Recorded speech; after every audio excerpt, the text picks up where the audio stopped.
ಜನಪದ ಅಂದ್ರೆ ಅದು ಜನಸಾಮಾನ್ಯರ ಸಾಂಸ್ಕೃತಿಕ ಆಚರಣೆಗಳು, ಹಾಡುಗಳು, ಕಥೆಗಳು, ಗಾದೆಗಳು ಮತ್ತು ಒಗಟುಗಳನ್ನ ಒಳಗೊಂಡಿದೆ.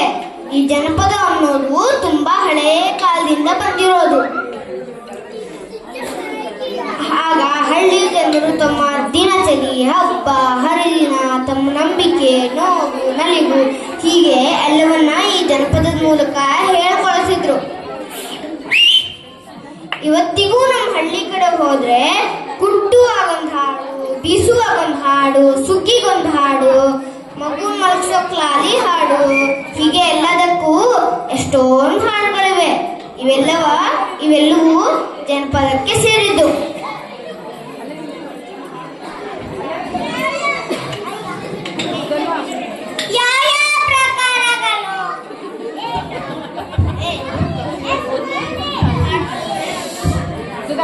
ಯಾವ ಪ್ರಕಾರಗಳು?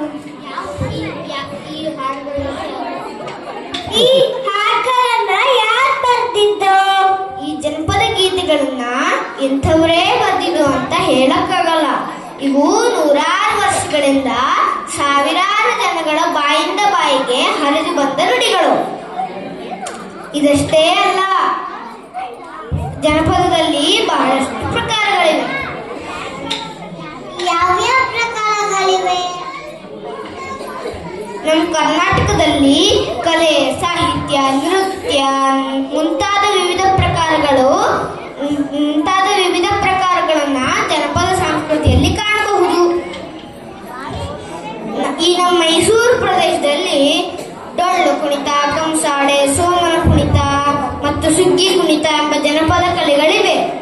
ಅದೇ ನಮ್ಮ ಉತ್ತರ ಕರ್ನಾಟಕದಲ್ಲಿ ಹೋದ್ರೆ ಕರಡಿ ಮಜಲು, ಕೃಷ್ಣ ಪಾರಿಜಾತ, ಚೌಡ್ಕಿ ಪದ, ಲಾವಣಿ ಅಂತೆಲ್ಲ ಇವೆ. ದಕ್ಷಿಣ ಕರ್ನಾಟಕಕ್ಕೆ ಹೋದ್ರೆ ಭೂತಾರಾಧನೆ ಅಂದ್ರೆ ಕಾಂತಾರ ಮೂವಿಯಲ್ಲಿ ಇರುತ್ತಲ್ಲ, ಕಾಂತಾರ ಸಿನಿಮಾದಲ್ಲಿ ಅದು ಭೂತಾರಾಧನೆ ಅಂತಾರೆ. ಮತ್ತೆ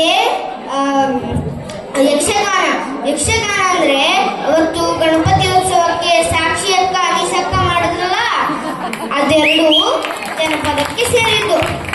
ಹಾಗೆ ಹಗಲ್ ವೇಷಗಾರರು, ಗೊರವರ ಕುಣಿತ, ನಾಗಮಂಡಲ, ತಗಲ್ಗೊಂಬೆ ಆಟ, ವೀರಗಾಸೆ ಹೀಗೆ ಎಷ್ಟೋ ಜನಪದ ಕಲೆಗಳು ನಮ್ಮ ಕರ್ನಾಟಕದಲ್ಲಿವೆ ಅಂತ ನಾವು ಹೆಮ್ಮೆ ಪಡೋಣ. ನಾವು ಇಷ್ಟೆಲ್ಲ ತಿಳ್ಕೊಂಡ್ವಲ್ಲ, ಇವಾಗ ನಾವೊಂದು ಮೂರ್ ಮಾಡಿ ತೋರ್ಸೋಣ. ನಾವು ಒಂದು ಕೋಲಾಟ ಮಾಡಿ ತೋರ್ಸೋಣ. ಅದಾದ್ಮೇಲೆ ಒಂದು ಚೌಡ್ಕಿ ಪದ ಮಾಡೋಣ. ಚೌಡ್ಕಿ ಪದ ಅಂದ್ರೆ ಚೌಡ್ಕಿ ಅನ್ನೋದೊಂದು ವಾದ್ಯ. ಅದನ್ನ ಶಕ್ತಿಗಿರಿ ಗುಡಿ ಹತ್ರ ಅಂದ್ರೆ ಸೌದತ್ತಿ ಯಲ್ಲಮ್ಮ, ಹಾಸನ ದೇವಿ ಗುಡಿ ಅದ್ರ ಹತ್ರ ಜೋಗಪ್ಪ ಅವರೆಲ್ಲ ದೇವರ ಕಥೆಗಳನ್ನ ಹಾಡಿನ ರೂಪದಲ್ಲಿ ಹೇಳ್ತಾರೆ. ಮತ್ತೆ ಕಂಸಾಳೆ ಮಾಡೋಣ. ಕಂಸಾಳೆ ಅಂದ್ರೆ ಒಂದು ತಾಮ್ರದ